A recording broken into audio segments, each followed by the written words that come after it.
Welcome to the Nerdstalgic Podcast with your host, the Ginger Bookworm. Nerdstalgic with the Ginger Bookworm. Nerdstalgic with the Ginger Bookworm.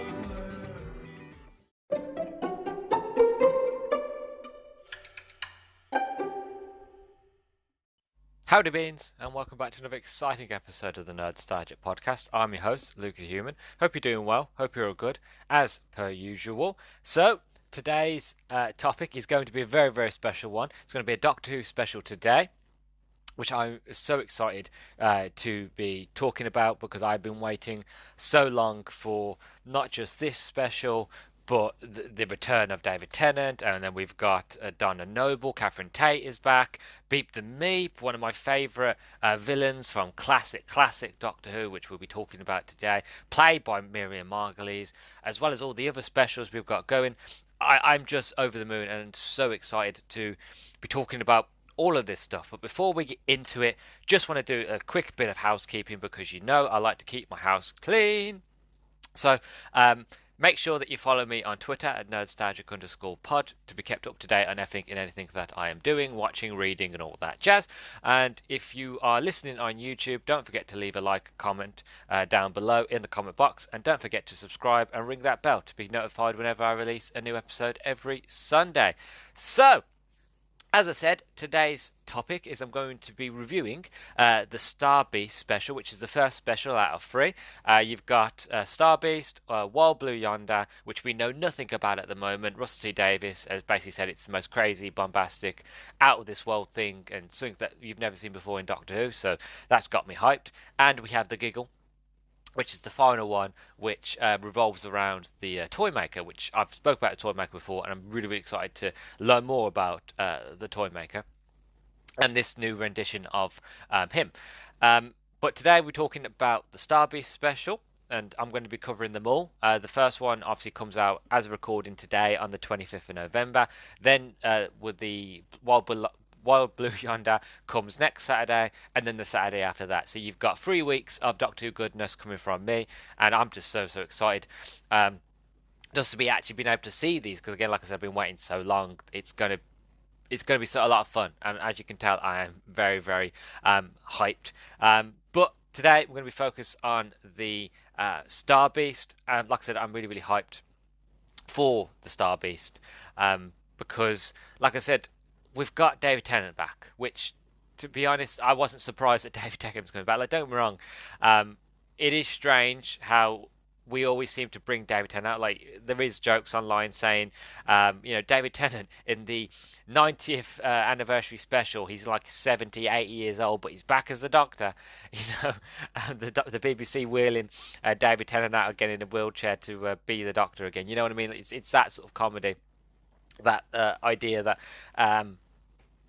we're constantly bringing David Tennant back, but you know what? I'm not complaining. I know it sounds like it, but I'm not. I love David Tennant. I love when he comes back, and they're doing something different with him. He's now the 14th Doctor. He's no longer the 10th Doctor. He has the same face and maybe the same mannerisms, but one of the upsides to this character is the fact of he has also now been Matt Smith, Peter Capaldi, and Jodie Whittaker. He has all their personality, all their experiences, all their memories with the face of the 10th Doctor. You know what I mean? So we have that sort of that history still with the character, but also the confusion, as we've seen in the trailers, of like, why am I back? Why is this face back? This makes no sense. And also the fact of, why is it not Shutigawa? Why is it not the 15th Doctor? Or, you know what I mean? So there's a lot of questions that are to be answered in these specials, but I just love to see David Tennant back. You know, he was back for the 50th, and we had John Hurt as the War Doctor. We had Matt Smith back, so it is nice to see him back. I'm just really, really excited for it because I don't know why he's back, and and obviously that's the fun side about it. But at the same stage, it's the fact of I love him. We all do. Who doesn't love David Tennant, especially in Doctor Who? And even not in Doctor Who. You know, Good Omens staged. Everything he's in, he's just pure gold. The man can't do any wrong, in my opinion. And I'm sure in most Doctor Who fans' opinions. So him back as the 14th Doctor is really, really exciting. As well, like I said, we have Donna. Like I said, I love Catherine Tate. Donna is my favourite companion of the revival, as well as she's my favourite companion for 10. I love Martha. I feel like Martha was completely snubbed because of Rose. I spoke about this many, many times before, that Martha deserved a lot more from the 10th Doctor, but because the 10th Doctor was still hung up on Rose, he couldn't give her what she wanted, so she basically went off and joined UNIT and went on her own adventures, which is a shame. But I still feel like Martha was one of David Tennant's best companions. But again, overall, you can't beat, hands down, the two brain duo, Dr. Donna. You just can't beat it. They are the best. The Fires of Pompeii is one of my favourite stories. That you can show how, like, the range of Catherine Tate having such emotion. Runaway Bride, that one, when they first meet, it's all great, and it's just nice to have Donna back. But again, what does it mean for Donna to be back? Because as we all know, the last time that the 10th Doctor and Donna were together, he had to wipe her memory, because if he didn't, she would die. So he had to wipe her memory, and if she ever remembers the Doctor, anything about the Doctor, anything like that, her mind will melt. Not my words, the Doctor's words, is it will melt. She will die, and obviously we don't want that because we love Donna. And the Doctor, it's the Doctor's best friend, so obviously he doesn't want that either. So why is she back? What is it? What happens if she remembers? How is it that she remembers? Obviously, I have my theories. I have my theory that it's something to do with the Celestial Toy Maker, that he's playing a game, he's playing a trick. And maybe I'll get into that theory more so near to the end of this episode. I'll write in my notes to go into a bit more detail about that. But I want to focus more on Beep the Meep and the Star Beast for this one. But I have a feeling that's got something to do with the Celestial Toy Maker. But we'll get on to that when we watch the episode tonight. And then if it comes up or if it doesn't, I'll maybe slide it in at the very, very end of the review of my theory as to why I think, or maybe even if we do find out why Donna can remember in this episode, which I feel we might do, I'll add it in there. We will see, as I haven't seen that yet. But there's a lot just going into it. Not even talking about the episode itself, just going into this episode, knowing that we're going to see the 10th Doctor back as the 14th Doctor, that he has the same face but all the old memories, and as to why he has come back. You know what I mean? And again, Donna's back. What that means. And, we've now got Beep the Meep, played by Miriam Margolyes, which in my opinion is the most inspired casting Doctor Who's ever done. To be honest, it's the most inspired casting any TV show or movie has ever done, in my opinion. Because I when they announced Beep the Meep, my first thought was, who's going to play them? My first thought was the fact of, oh my god, they're doing Beep the Meep. And for anybody who doesn't know who Beep the Meep is, I'll go into a bit more detail into him and his character in a minute. But I was a big fan of Beep the Meep. I've listened to Big Finish. He shows up a lot in the Big Finish. I've recently read, which I'll go into more detail again in a minute, his first ever appearance in a comic that was I think it was in Doctor Who Weekly, back in like the 80s. 70s or 80s. But I've recently read that, but I've also experienced it before, and I love the character Beat the Meat, but he's never a character I'd ever thought would transition from the comic to audio to film. I'd never thought that would happen, and here we are having it. And then when they said Miriam Margolyes is doing the voice, it blew me away. It really, really did, because that's what you just wouldn't expect.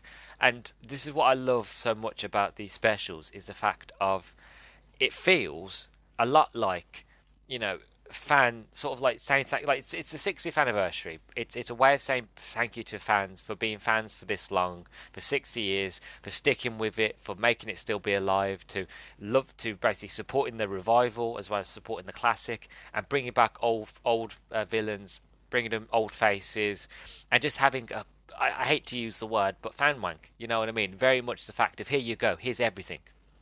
Take it all, enjoy it, you deserve it, thank you for giving us 60 years, sploot, you know what I mean, like, bleh, there you go.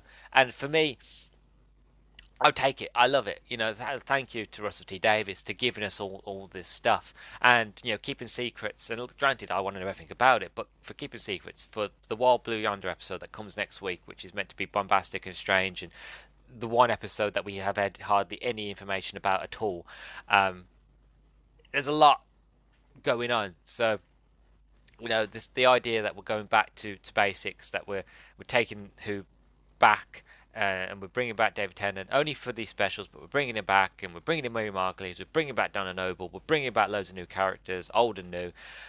I'm so excited. As you can tell, I'm hyped. I'm trying my best not to stutter. I'm trying to stifle the stuttering so I can get this out clearly and coherently. Because I know, as anybody who's a regular listener knows, that whenever I get excited and whenever I get really hyped up, I stutter. Obviously, I don't want to do that because I want to be as coherent as possible.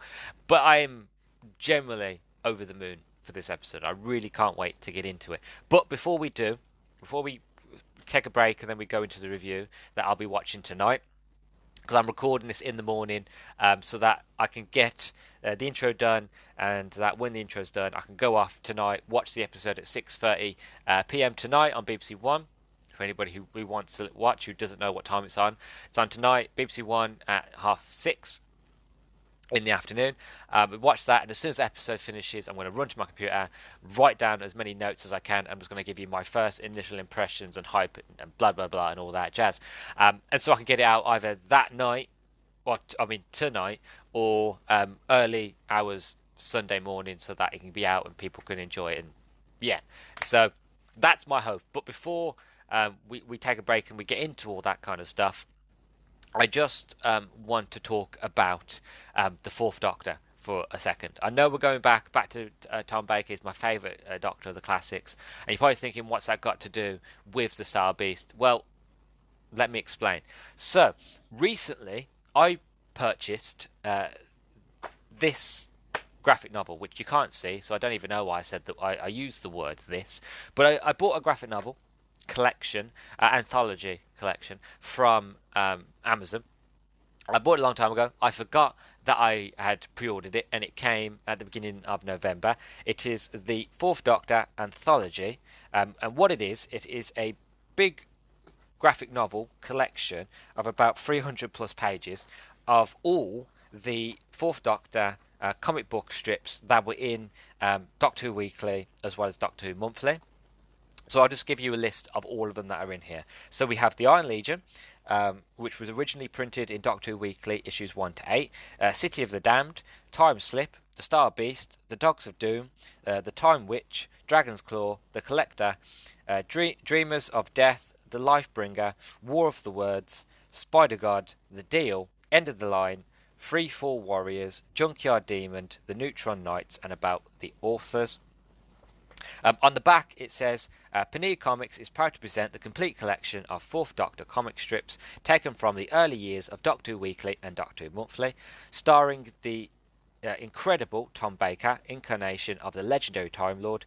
The 17 wild and witty tales sees the Doctor encounter classic foes such as the Daleks, Cybermen and the Sontarans, plus dangerous new threats including robotic Centaurans, insectoid alien hunters, deadly psychic vampires and a whole lot more, featuring stories by some of the biggest names in British comics including David Gibbons, Mike McCann, Pat Mills, Stephen Moore, Paul Neely, Steve Parkhouse, Des Skin, and John Wagner. Now, the reason I got this, I'll be honest, is not just because I love the Fourth Doctor and I want to read more of his stories, and obviously I wasn't around when Doctor Who Weekly and Doctor Who Monthly was out and published. I actually don't think they have the dates of when those comics were out. No, they don't. But I wasn't born when these comic strips were out, so I missed them. And to buy these collections on their own are mega expensive. So to get this all in one big collection for not bad, I think about like £23, was pretty incredible. But one of the reasons I got it was once I found out that Beep the Meep was coming back for these specials that came from the original story, The Star Beast, I had to get it. So that's why I pre-ordered it months ago. As soon as it came on sale, I pre-ordered it. And when it came, I rushed. Well, I say rushed. I slowly made my way through it, reading the Iron Legion, which is an incredible story about robot legionnaires from the future, from the far future, that come back into the past and conquer it. And it's kind of like an alternative timeline where this alien race gave the Roman Empire advanced technology, and obviously the Roman Empire, being the Roman Empire, took this technology, advanced with it, and decided they don't just want to conquer Earth, they want to conquer every single planet and have a galactic Roman Empire. It's a fantastic story. Then you've got The City of the Damned, which is an incredible one. It's about emotions and that sort of thing, and it's very much of like 1980 or George Orwell's 1984 kind of story. Then we have like a short story with a time slip, and then finally we get to The Star Beast that was written by Pat Mills and John Wagner, and originally printed in Doctor Weekly issues 19 to 26. And if I go back all the way, flick through to the Star Beast first. Where is it? There we are. Star Beast, the first ever issue. When I wanted to read it, I wanted to kind of get an idea as to what they were going to do. Like, I wanted to see how they were going to take the story and change it for what we were going to see on screen. Basically, I wanted to get a leg up. I wanted to kind of see what the inspiration was, because obviously I've heard Beep the Meep in other forms before. Like I said, Big Finish. I've listened to Beep the Meep. I know who Beep the Meep is. Obviously, I've been very candid, not just in this review, but other reviews that I've ever mentioned Beep the Meep, and whenever time I've tweeted about it or posted it on Instagram or whatever, I've been very candid about my thoughts on Beep the Meep, because I know that Beep the Meep, he's a wonderful character, but he's a very obscure Doctor Who character. He's a character that not many people, unless you're a diehard Doctor Who fan, he's not a villain that you know of, or he's not a character that you know of. You know, so I've been trying my best to kind of have closed lips about what Beep the Meep's like, about how the Beep, like, I'm trying to be candid already, but very much the fact of I've just trying to be vague. The fact of, like, you know, Beep the Meep is very cute and he's very lovely, but you know, be very wary. Don't trust him. You know, that's the point. He's meant to be cute. There's a reason behind that, and again, I haven't spoiled it for anybody. But with this story, I wanted to see where that all started. I wanted to not just to find out more about Beep the Meep and his origins, but again, like I said, how they're going to translate this story into the show. And from looking at the trailers and from what I've now read of the Star Beast, they have taken certain bits. Like it opens up. Look, I'm looking at the pages now. It opens up with Beep the Meep spaceship flying over the city and landing in an old steel mill, which we have seen in the trailers. So they are keeping something, and even the design of the ship in this looks exactly. They've actually taken the design of the ship in the show as well, so it's transferred quite well. But in the story, you have these two school children that see the ship go over. One's a really big science sci-fi sort of nerd. This other girl, she's not into science fiction as her mate is, and that, like, they're basically walking home going, just imagine, Sharon, the monsters from outer space could be lurking somewhere in this dump. Sharon goes, don't be stupid, Fudge, you've been reading too many space comics, they rot your brain, you know. And then a mate goes, what's this green slime? They follow this green slime into a shed, and in the shed, who do they see? Beep the Meep, and he just looks very, very cutely and goes, meep, meep. And he's absolutely adorable, and the way they write him and the way the story goes on, he's really, really cute. And then you meet the Wrath Warriors, and who the Wrath Warriors are. Obviously, I'm not going to spoil who the Wrath Warriors are, but I was quite surprised of the twist in the story. But then, and then you get the Fourth Doctor comes in, because the Fourth Doctor was on his way to Benidorm, found his way back on Earth, and now he's being attacked by the Wrath Warriors. So obviously, I don't want to go too much into it, but from reading this story, there are a lot of twists and turns, and it truly a fantastic story. And like I said, when you first read it, if you didn't know anything about Beep the Meep, you would be completely caught off and be completely surprised by a lot of things. I wasn't. All the way through, I knew not to be surprised. I really, really did. But I just love how it goes into... There are certain scenes in this that you do see in the trailer. There's a scene where the Fourth Doctor is sitting down with the kids and with Meep, in somebody's living room, and they're talking to the Meep, and the Meep is telling them who these creatures are, who these Wrath warriors are, why they're trying to kill him, and why they're tracking him down.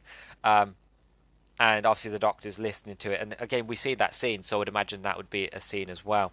And yeah, there's a lot more. Obviously, I'm not going to go into it in full detail, but I have read the Star Beast story, and I don't really have much in the way of things that I want to say because in terms of spoilers, but I do sort of my speculation onto what this is. I think generally, I think from reading from what I've seen in the trailers, and they've already released certain snippets of um, bits from tonight's episode, which I've tried my best not to watch. There's one snippet where you have Rose, which is Donna's daughter, is talking to Beep, and Beep's talking to back, and she's trying. It's quite calm. I've only seen like I couldn't help it, so I watched about 10, 20 seconds. I didn't watch the full thing, but I couldn't help watch 10, 20 seconds of it.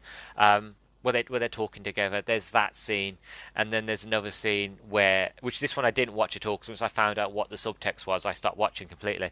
But there's this one scene where the 14th Doctor, obviously David Tennant, is talking to a lady about what happens if Donna remembers.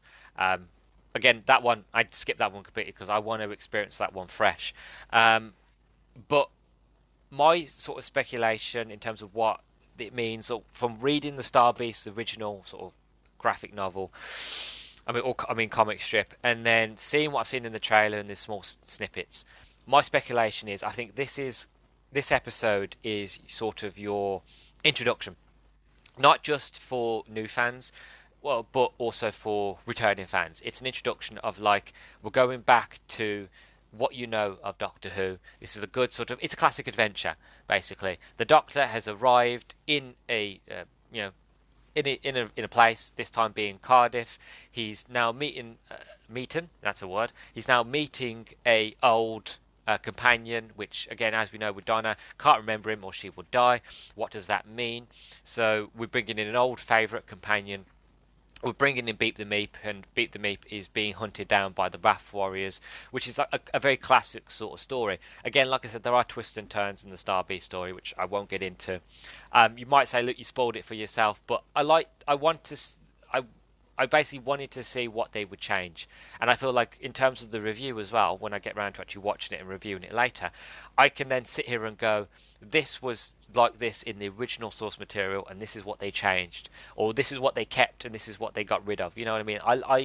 I did it for me, but also I did it for you beings as well, because I wanted to give you sort of the most varied sort of opinion and most sort of in-depth look into these episodes as well. So yeah, I feel like my speculation of this episode, I think it's just a back to basics classic adventure. I think the craziness and the bombasticness will come later on with Wild Blue Yonder, and will come later on with the giggle. Now that's a theory, I don't know. For all I know, we'll watch this episode and it will end on a huge cliffhanger, and it'll be bombastic and crazy, and it will all sort of tie in. And I'll be completely wrong, and this is not a classic adventure. This is something completely different. But I feel like this is a great way to kind of introduce new fans to a new sort of thing. Because Beep the Meep, he's like Grogu. He's a cute character. Obviously, you shouldn't trust the Meep, but he's a cute character. He's enough to bring a lot of new audience in. People who are not Doctor Who fans, it's enough to bring him in. As well as he's a very complex character. The Star Beast story is a very incredible story as well. It's one of my favourites now with the Fourth Doctor. So it's a great idea to really sort of bring him back for this and that. And obviously he's a classic one. And from reading the other stories that I've read so far up until the Star Beast, I'm actually currently reading the War Dogs, which is another fascinating story. But the Star Beast, it proves that there's a possibility and that there's a chance that old media, in terms of comic strips, can now be used in Doctor Who live action, can be used in the show. And if they can bring back Beep the Meep, I want them to bring back Frobisher. I won't go into too much detail about Frobisher, but if you know who Frobisher is a shape-shifting character, but his favourite his favourite shape that he likes to morph into is a penguin, and I love it. And he's one of the six doctors, which is Colin Baker's doctor. He's one of six doctors' companions, and they go on adventures together. And I just love Frobisher. And if you've never experienced Frobisher, get onto Big Finish, look for the comic strips. They're incredible. Whenever the Sixth Doctor and Frobisher are together, you know you're gonna have a fantastic time. And I feel like the Doctor should have an alien companion, or even just like a penguin companion that can talk and is sassy as hell. But again, it just shows the fact of if Beep the Meep can do it, then there are other stories in not just this fourth anthology series that can make the leap, but other Doctors, other Big Finish stories, other Big Finish villains, or other comic villains, or heroes, or companions in X, Y, and Z. It proves that can happen now. So I'm really, really excited. And I've been talking for 25 minutes now just for the introduction. I didn't think the introduction was going to be this long, but as you can tell, I'm very hyped. I've been trying to stifle my stuttering, and I've been trying my best not to repeat myself, because that happens when I get excited. My dyslexia kicks in, and I repeat myself and I stutter. So I do apologise for that, but I'm just really happy. There's nothing more I can say. So tonight is the first episode of the specials. I'm so excited to see the Doctor and Donna back, and to have those questions answered. You know, how can Donna remember the Doctor? Why does Donna why is Beep the Meep there? You know, how does Beep the Meep what's the word I'm looking for? How does he connect to the story? Do we see the Celestial Toy Maker in this episode? Do we not? What's going on with Shooty? Like, do we see hints of his Doctor, you know, or anything? Do we see the Edge again, as we saw with the last Doctor? I've just blanked on the name. I feel so bad about it. But you know, will we see the Edge there? Will we understand what's going on in terms of how it works with regeneration and that sort of thing? There's a lot of questions that need answering. Maybe we won't get them all in this episode. Oh, Jodie Whittaker, sorry. With Jodie Whittaker, that we saw the Edge with Jodie Whittaker's Doctor on her last special. There's so many questions as to what happens and what's going to happen that I can't wait just to take it all in, and to be hyped again. And I'm probably going to cry. I'm probably going to be in tears again, so get ready for the emotions and sadness. But genuinely, overall, my last final thoughts before we get onto the review is that I'm excited, and I am happy that Doctor Who is going back to something that just feels home to me. We're bringing back one of my favourite Doctors. We're bringing back one of my favourite companions to me, and bringing up one of my favourite villains in a new format. To me, I'm going to get emotional now, but to me it just feels like I feel like a child again. I feel like a kid watching David Tennant again run around on screen, and for that I can't wait. So without further ado, let's get into the Star Beast episode, shall we? I'm done talking. I can't wait. Ugh, let's get into it. Let's go. Elon Z.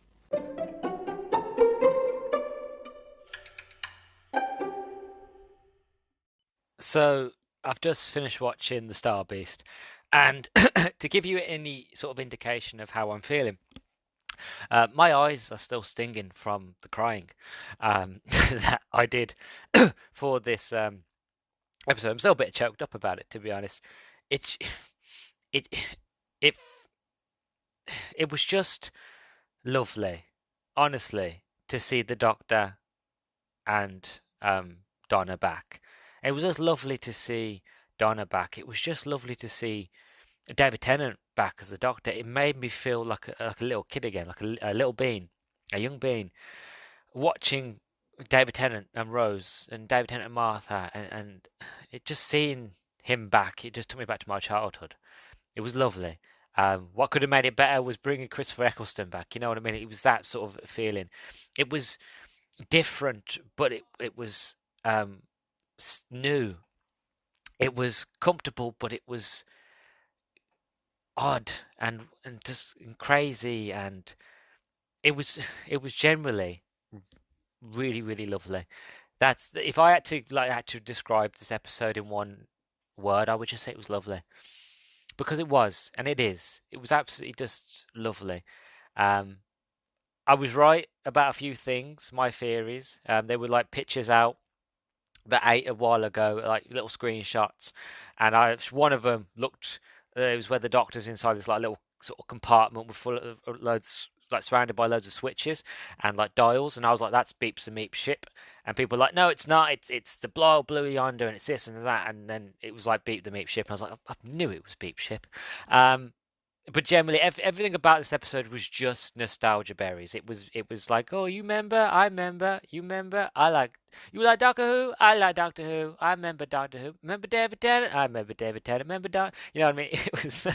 It was pure nostalgia berries, member berries. It was absolutely wonderful, lovely, charming, um, fantastic for me. Um, and that's just my sort of first impressions, really. To kind of, but we're all here to listen to me break it down. Not me break down, because I will break down. I almost did break down. Um, but we're here to listen to me break down the episode. So, starting off with the plot.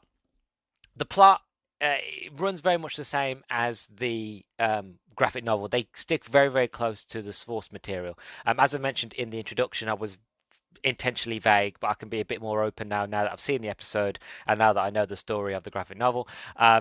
They follow the same. Obviously, Beep the Meep ship is being attacked by the Wrath Warriors, so he crash lands on Earth. And in the graphic novel, or in the comic strip, shall I say, two school children find the Meep, take him to their shed, hide him there, look after him, and try to keep the Meep safe. Well, in this version, again, the Doctor comes out the TARDIS, and he's kind of like happy as Larry. What you've got to remember at this stage, and you would only really know this unless you was a follower of Doctor Who magazine, but the Doctor at this point has already been on about 3 adventures already in a comic that have ran through Doctor Who magazine since the beginning of the year, which I've been keeping up to date with, which actually, funny enough, where they end, that ties in with the Children Need episode. So technically, he's been on 4 adventures, one tiny mini adventure with the Children Need. So he's not really fresh face. He's already been through a few things. He's already battled the Daleks in the comic strips. So when we see him here with that subtext, he's happy as Larry. He's back in his old skin. He doesn't know why he's back, but he's back. He's an old favourite. But he's got all the memories of his past Doctors. He's not.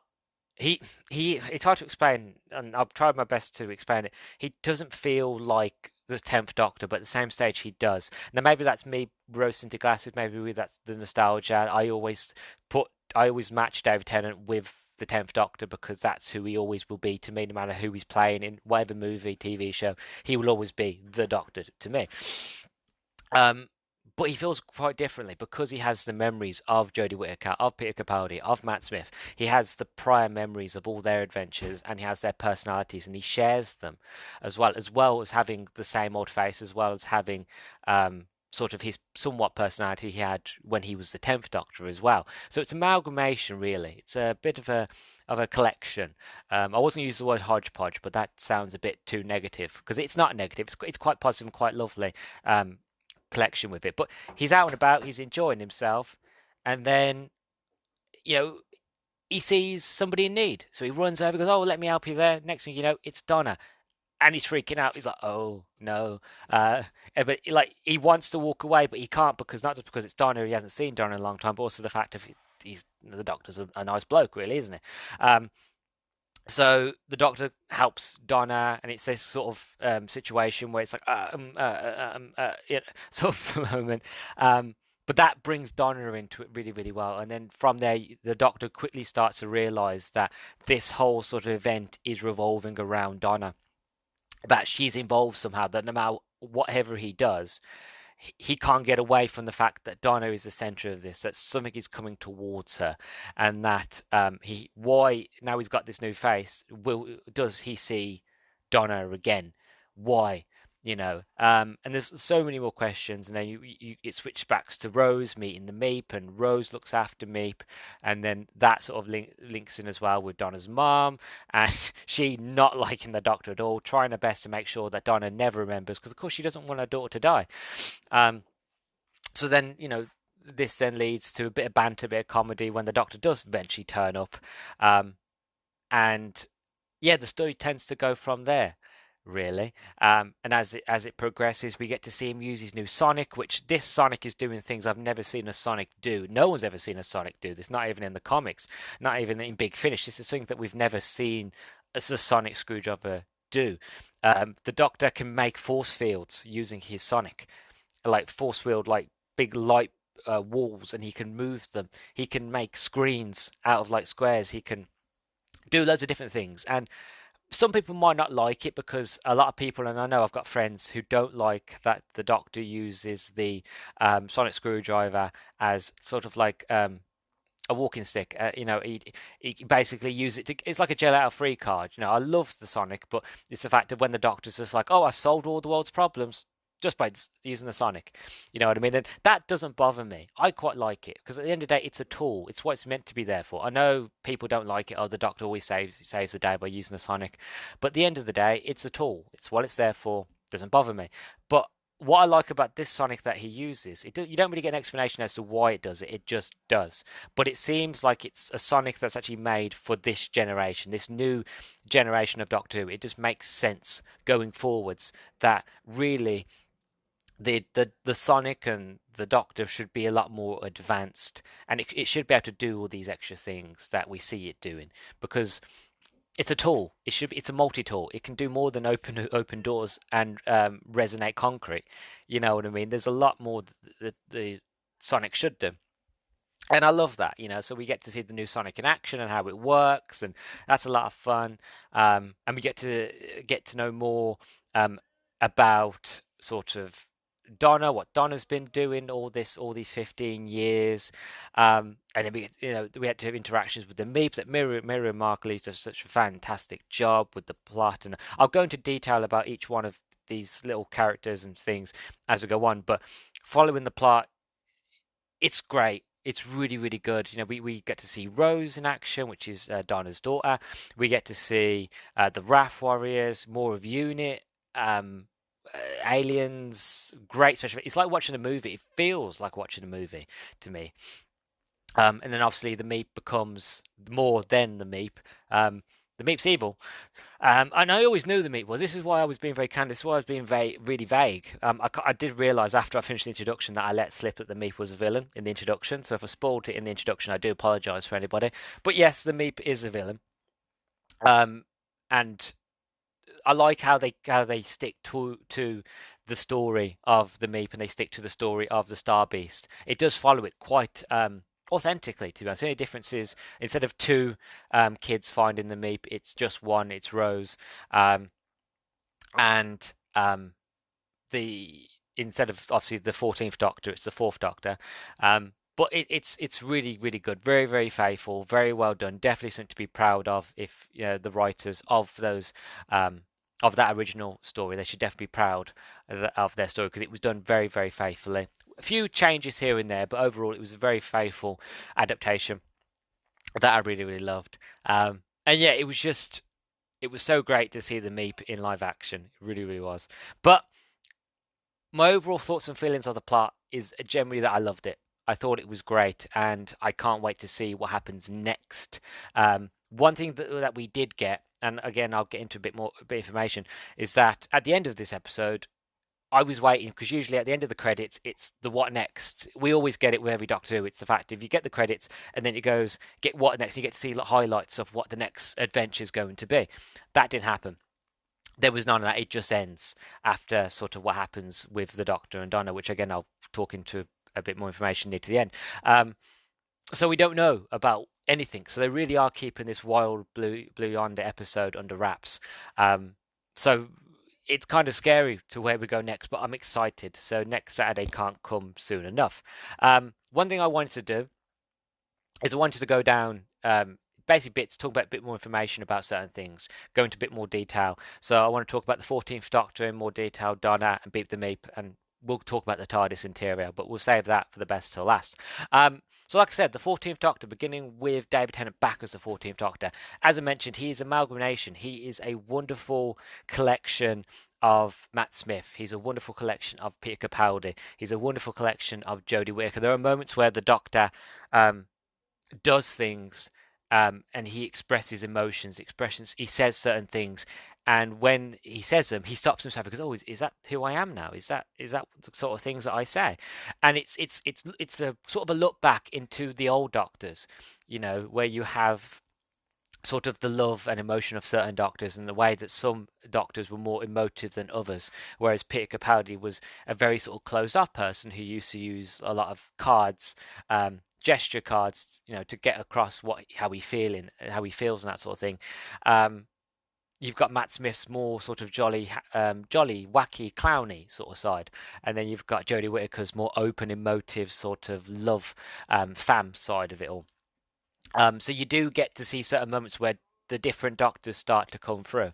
My theory of the 14th Doctor originally, my original theory before we learned anything about the 14th Doctor, was that it was going. They were basically just showing David Tennant, but I had a theory of like there's got to be a bit more to it, and I had a theory of like maybe somehow that the regeneration is bunked, really, is broken, and that every now and then the Doctor might be David Tennant, and then a situation might come up, and without the Doctor's control, or maybe with the Doctor's control, he regenerates quickly again, and next thing you know, he's Peter Capaldi, and then you got Peter Capaldi running around doing things because the other Doctor couldn't do it, and solving things and being a bit more sort of streamlined, and then he changes again, and next thing you know, he's Jodie Whittaker, and he's like, oh, Jodie Whittaker being Jodie Whittaker, and then it's Matt Smith, and then it's back to David Tennant, and they argue with each other, and that was my original idea of what the 14th Doctor was going to be. It was going to be amalgamation, but it was going to be a visual amalgamation. It was going to be they were going to keep changing forms, changing faces. Now that might still happen. We don't know. There's 2 more episodes to go, and they might have been able to keep all that under wraps because, like we said, we know nothing about the Wild Blue Yonder. So that theory could still be real. I don't know. It's just a theory, or should we say a hypothesis? Because a theory is not a theory unless it's been corroborated by multiple sources. So it's just a hypothesis for now. So who knows? Who knows? Like I said, Wild Blue Yonder, we know nothing about it. But that was my original sort of hypothesis of what I thought the 14th Doctor was going to be. It wasn't going to be a Doctor, it was going to be multiple Doctors in one body, in one form. But what we did get, David Tennant was lovely. Like I said, he is the 10th Doctor, but he isn't the 10th Doctor. He's the 14th Doctor. He is Jodie, but he is Matt. He is Peter, as well as he's all his other incarnations as well. It's all coming to a head, and then it's all leading towards Donna, and he's very confused, but he's also very happy. He's very jolly. He's the same man, but he isn't. It's hard. I don't know how to explain it. It's one of those of just like when you watch the episode, which I would imagine most people listening to this have seen it, you will know what I'm trying to say. Is that instantly you can tell he is 10, but he isn't 10. He's different, and I like that because I don't be wrong, I love David Tennant, but I was worried that they were just going to say he's the 14th Doctor, but he was going to play it like the 10th Doctor. And to me, I didn't think he did. I think there was 10 there because he is the face of 10. But there were the other Doctors there as well. And I really appreciate that. I really appreciate because it allows David to push the boat out. It allows David to be like, look, I'm not just retreading old ground. I get to experiment. I get to try something different. I get to be myself, but I get to be somebody else. I get to be the fan as well as the actor at the same time. You know what I mean? And for that, it was absolutely wonderful. That was one of the best things, just to kind of, just to see it. But one thing I didn't mention, oh God, I just remembered. One thing I didn't mention is this episode starts in the most oddest way ever, and odd in a good way, because odd is always good. Odd is always wonderful, always good to be different, always good to be odd. But this episode starts in a way that I've never seen anything ever in Doctor Who. It basically starts where you have the 14th Doctor. He's standing there next to what could be either Time Lord energy or a nebula. I'm not really sure. And he's standing there in the sort of blackness of space, and he's basically explaining to the audience, basically like a recap for anybody who, I would imagine this is for new fans as well as anybody who hasn't seen the Doctor and Donna together since the last 15 years. Like after that ended, they start watching, and it's this little recap being like, look, I had a friend, her name was Donna, I had to wipe her memory, she saved the universe, but if I didn't wipe her memory, she would have burned and she would have died. And then it cuts back to Donna, and she's sitting at her table in her kitchen, and she talks to the audience, and she explains her side of the story and that sort of thing. And she explains like she feels like she's lost something. So it's a quick way to kind of get the audience ready, really, for up to date for what's going on, so they can understand why this doctor has such a sort of love and connection to Donna, and why Donna can't remember and that sort of thing, which was absolutely wonderful. Which again was done really, really well. So for that was aces, really, absolutely wonderful. Moving on from the 14th Doctor to Donna, like I said, it was wonderful to have Donna back. It really, really was. I say to this day, and I said it in introduction, but I would say to this day, Donna Noble is one of the best companions of modern Who, in my opinion. People will disagree. People all the other companions, but for me, Donna will always be the best because, in my opinion, the Donna brought out the best in the Doctor, and it showed not just Ten's Doctor, but the Doctor in general.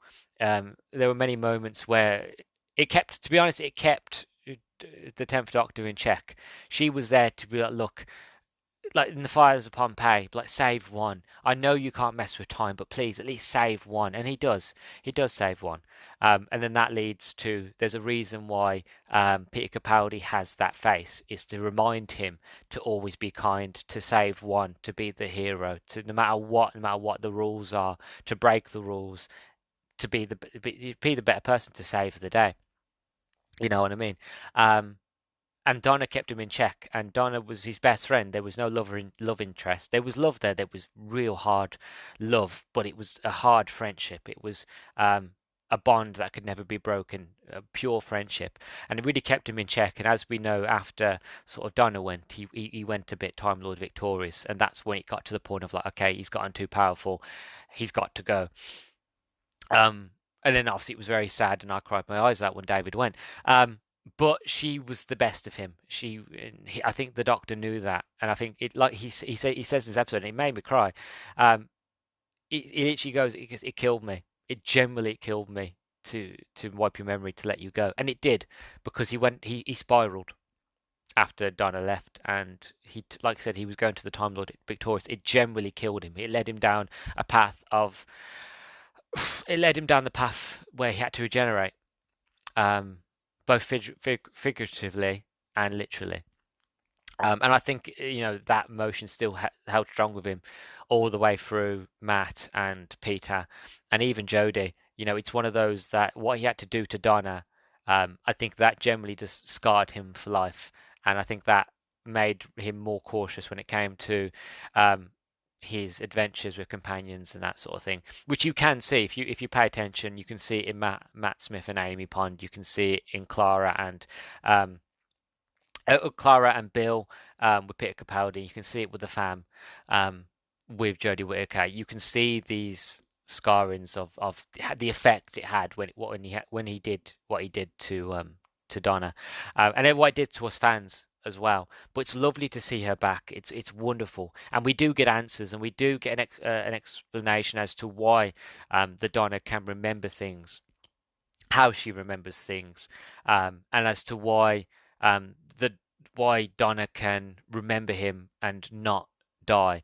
I was kind of wrong with my theory, because I thought it had something to do with the Celestial Toymaker, because my theory was, and I'll put it out there now, my theory was, because the Celestial Toymaker is he's like a god, really. He is he's very, very powerful. He has his own little pocket universe in which within it he could make anything possible. And my theory was that the Celestial Toymaker is kind of like the viewer. He's kind of like a fan of the show. He's a fan of the Doctor. and that he brought back the old favourites, the 10th Doctor. He brought back one of the favourites of the 10th Doctor's companions, which is Donna Noble, and he brought them back together for his little game. And I thought the reason why she wasn't burning up was because either that she was a memory or that she was like a puppet, and that was why she could remember. Again, that could possibly be true. We don't know because we haven't seen the next two episodes. We know the Toymac appears eventually, and we know nothing about the Wild Blue Yonder the next episode. But that's the thing, is like these theories could still be right. We don't know anything. Like I said, at the end of this episode, we still have tons and tons of questions unanswered, and it ends quite cryptically, which again I'll get into. But that's the point I'm trying to make, is the fact of Donna being back is very, very, very lovely, and to get the answers as to why she can be back and what that might mean for her is lovely. It really, really is. I don't, like I said, I don't think this will be the end that us Donna Noble that we will see. But again, we've got two more episodes, so I might be wrong on that. So don't quote me on it. But it's nice to have her back while we have her, which is wonderful. Moving on to Beep the Meep. Of course, I'm going to talk about Beep the Meep. Beep the Meep's got its own section.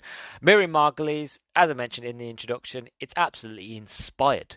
It's one of the best casting decisions ever.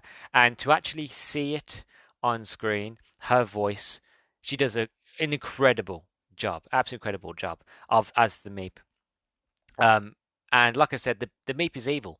The Meep is not as calm and cute and as precious as the Meep seems. That's all a trick. That's a trick to basically manipulate you to let your guard down, really, so that the Meep can stab you in the back, both figuratively and literally. And the Meep will eat you afterwards, just for the crack. You know what I mean? So I'm telling everybody, like, don't trust the Meep. Don't do it, because it ain't going to end well for you.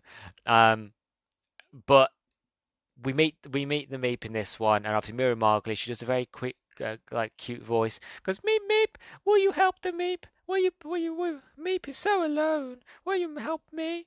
Well, I'm you alone too. We can be alone together. Oh, will you be my friend? And there's a really funny moment where where Rose is in a shed and Meep's got the little toys and he's throwing them down like, "Will you be my friend? Will you be my friend?" And Rose is like, "No, they can't talk. Like they're toys, they're little human toys." And she opens it up and she takes the fluff out, and the Meep goes, "Ah, you pulled out his insides." It's really cute sort of moment. I was fooled. I won't be lying. Like, I knew what was going to happen, and I knew the Meep, who the Meep was, and what the Meep is. But I was fooled because Miriam Margolyes does a fantastic job. I was like, are they really going as far as, are they going to change the character? Are they going to make the character a hero? Are they going to make a character a good guy? Are they going to make the Wrath Warriors bad guys instead? Are they going to subvert expectations of old fans, of people who know the original story? Which they don't. Like I said, in the plot part, they stay quite true to the original source material. But we beat the Meep here, so well done. And when the Meep turns evil, it just ramps up, and it's great. It really, really is. Just to see the Meep evil, and just because more of Miriam comes out, and I was waiting for an F-bomb, or her to drop the S-bomb, or some sort of foul swear language. To be honest, there has to be somewhere. The BBC might never release it, but I'm sure when Miriam was recording in the studio, that a couple of F-bombs and swears came out, and that footage, I believe wholeheartedly. I don't know for a fact, but I know wholeheartedly there's a chance that that footage and that audio exists, and I want to hear it, because I would love to hear Miriam Margolyes as the Meep just shout "fuck." Just for her to say "F you, Doctor." I'll be back, sort of thing. But we don't, obviously it's BBC before the watershed, so we don't get that. But I'm sure that exists somewhere out there. And maybe a Big Finish one day, we'll get the Beep swearing. But yeah, when the Meep goes evil, pure, full-on Margolyes comes out, and it's divine. Absolutely divine.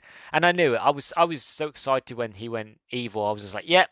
I knew the Meep was evil. I knew they were going to keep the Meep evil, and it works so well.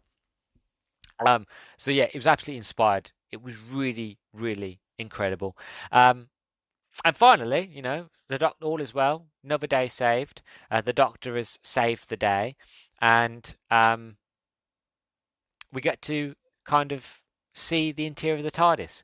The Doctor has found, like, we have got. I'm not going to talk about it because I know I've mentioned some spoilers here, but I want to kind of keep the.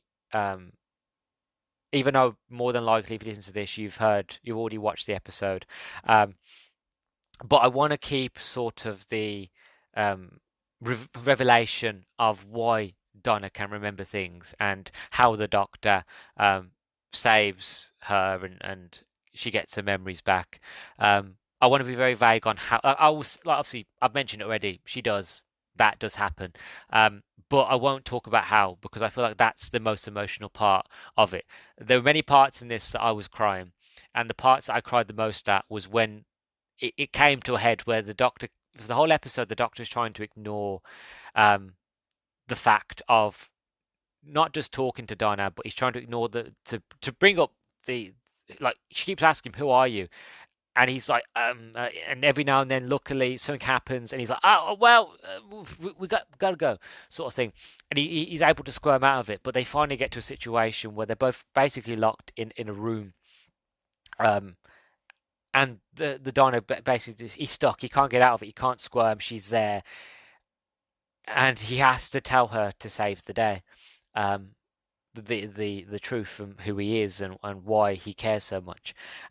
And that was really, really powerful. Like, generally sad, really, really sad, really emotional, tears down my eyes. And it was happy tears, it was sad tears.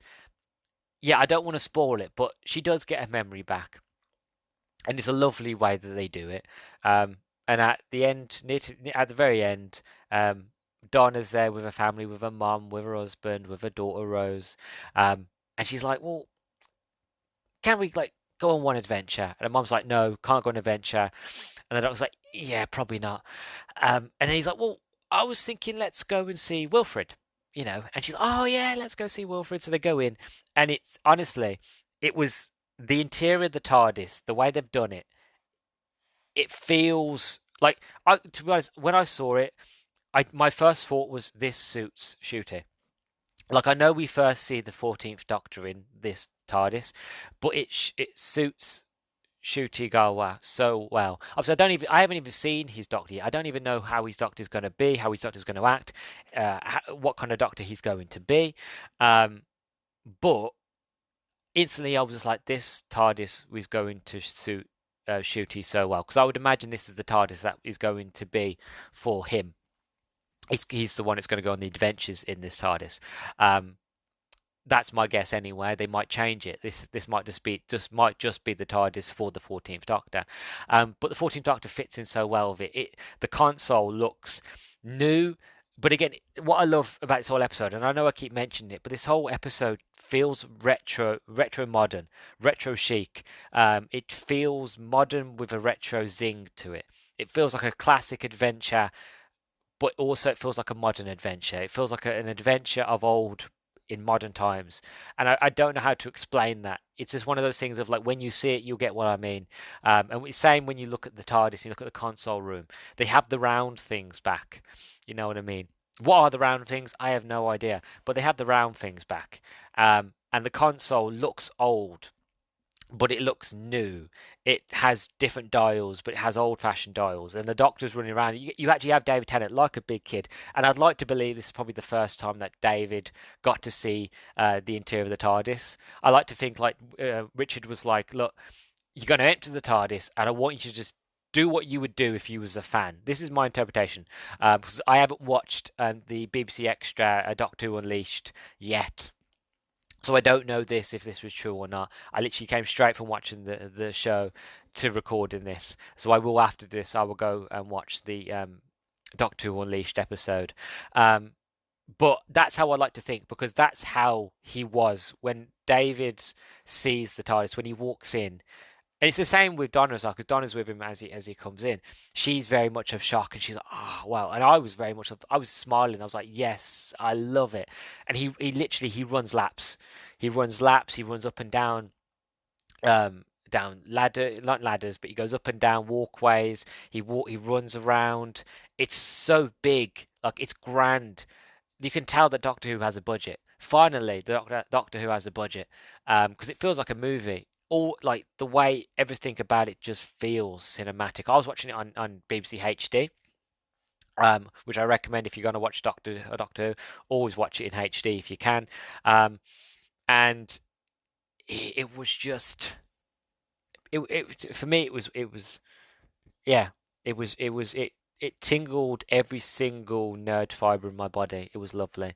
Um, and yeah, absolutely gorgeous. It really suits David's Doctor, the 14th Doctor, but I feel like when we get to see Shooty run around, it's gonna suit him as well. And it changes colours. The round thing changes colours. When he gets in there, it's all white. It's all very sterile and white. And then when he's playing with the controls, all around him, it's changing colours, and he goes from purple to green. Now, me, I love purple, so if I was a doctor, I would have a purple. I'd have a purple TARDIS inlay because I love purple. Um, but like, there's bits of purple everywhere, and you got the round things back, and it's just lovely. Really is, and there's like so much they could do because it's got so much space, and there's loads of different doors. It reminds me of the first time we ever get to see the 11th Doctor's interior. It's kind of like that, um, yeah, but it's also very retro as well, which is what I like. I like that as well. And there's so much they can do with this interior because like there's so much room.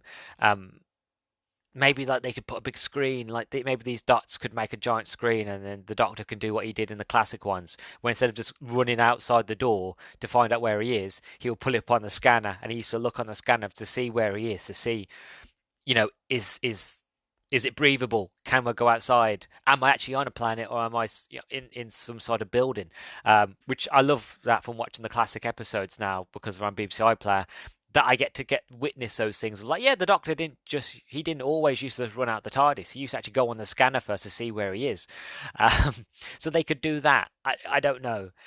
We haven't really got to see this TARDIS in action yet. But I'm looking forward to seeing what can be done. There's so much space, and obviously Shooter being very young and being very agile, and David Tennant being very young and agile still, to be honest. So I'd love to see him run around the TARDIS. But to wrap things up, it leaves a big question: what next? Because there is still a lot of questions. Like where's the Celestial Toymaker? How does he factor into all this? Like at the end, like Beep the Meep, he gets taken to prison by the Wrath Warriors, but before they take him away, he goes, "I'm going to let my boss know about you," and then he disappears. And even the 14th Doctor goes, "Oh, very cryptic. Who's his boss?" Is his boss, because obviously Beat the Meep in the story, he works for himself. He's very much sort of his own sort of crime boss, really. So I don't know. I'll be honest. I don't know who his boss is, who's telling him what to do, and who's he working for. Is it Celestial Toymaker? I don't know. Is it a villain that we already have known and seen? I don't know. Is it a new villain? We simply don't know. Um, so in terms of what next, it's a big question. It really, really is. But that's all Doctor Who's about. Big question marks. Question marks everywhere. I do miss when the Doctor used to wear question marks, by the way. But that's another topic for another day. But I love how we get that sort of transition into how we get there. It's a very funny moment. So the Doctor and the Donna, they're just having a chat around sort of the console, and Donna's trying to convince him of like, look, maybe the reason this face came back is kind of to amend the wrongs of the past, and that maybe what you need is just friends. You always seem to run off. There's always a goodbye with you. You never stick around, and maybe you should stick around and just have friends. Go for come around the house, sit down, have a cup of tea, meet Wilfred. Have a chat, that sort of thing. Um, and Donna, the Doctor, gives Donna, because they have a coffee machine in the console. he just comes out, pours a coffee for Donna, and Donna's sipping the coffee.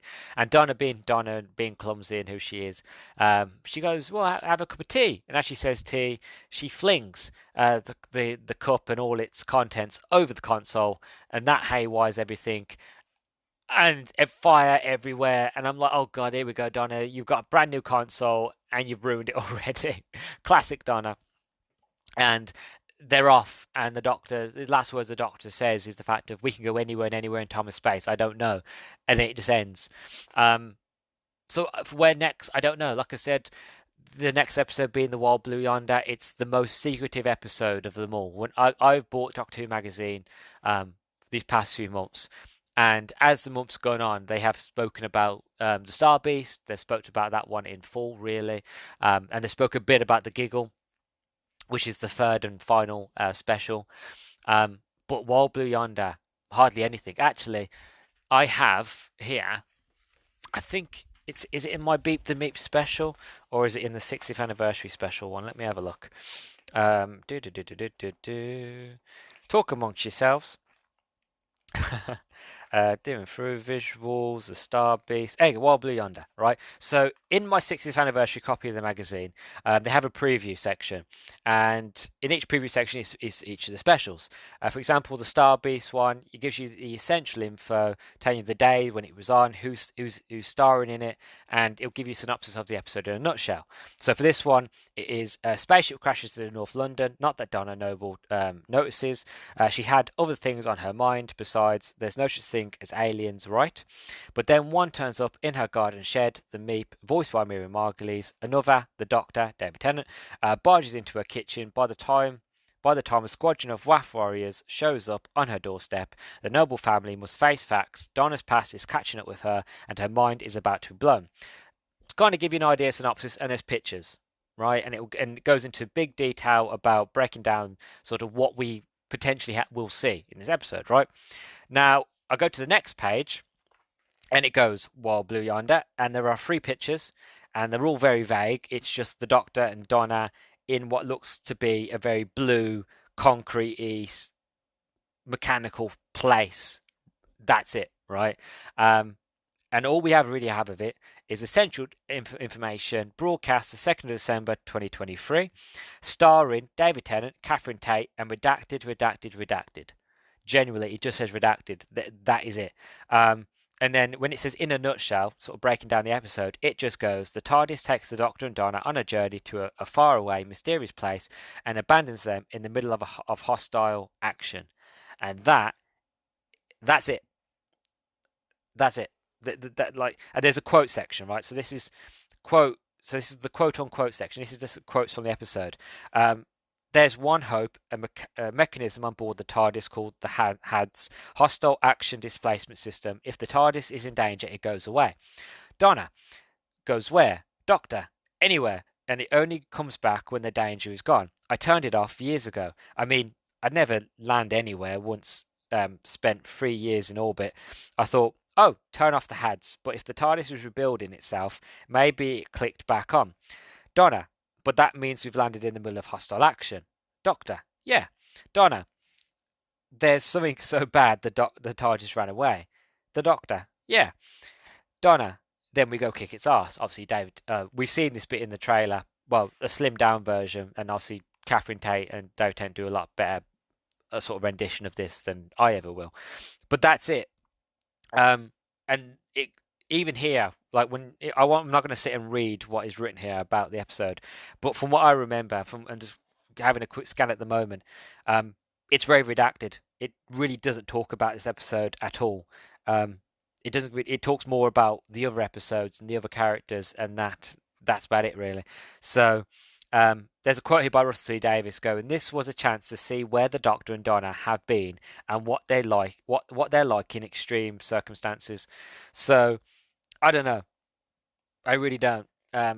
Anybody's guess is as good as mine. And like, they don't even have a part for the Giggle here, so there's not even. We don't even know anything about that. And they have a section about the Celestial Toy Maker, Neil Patrick Harris and his run as the toy maker and that sort of thing, when Michael Gough originally played him. But yeah, that's kind of give you an idea that we generally have no idea what's next. And I welcome that. Like, I know that I like to know what happens next, and one of my favorite parts of Doctor Who is generally seeing those what next parts at the end of every episode, just to kind of be like, oh, who's the next bad guy, who's the next villain, who's coming up, and that sort of thing. But we don't get that here, and so I'm excited, but I'm terrified because the idea that this is going to see what Donna and the Doctor are like under extreme circumstances. What are those circumstances? What was so scary that made the TARDIS run away? You know what I mean? Terrifying. All we really have is a photo online, and it is literally the Doctor and Donna in like a blue environment with a tiny little robot. That's it. So yeah, I'm looking forward to it. So for what's next, I really don't know. Nobody knows apart from Russell T Davies and David Tennant and Donna Noble. But yeah, that is my overall thoughts and feelings on the Star Beast. To be honest, like I said, if I could sum it up in one word, it was absolutely lovely. Really, really lovely. I enjoyed it from start to finish. I was I was grinning. I was in tears. And it was all happy tears. Like, there were moments that were sad. Like, generally there were very sad moments, but it was mostly because they were revelation moments. But overall, it was mostly happy tears. And like I said, it was just lovely to see the Doctor and Donna back. That's all I really wanted. That's all anybody's really wanted is to see them two back. And if you're a big Finnish fan, they have gone on sort of adventures together.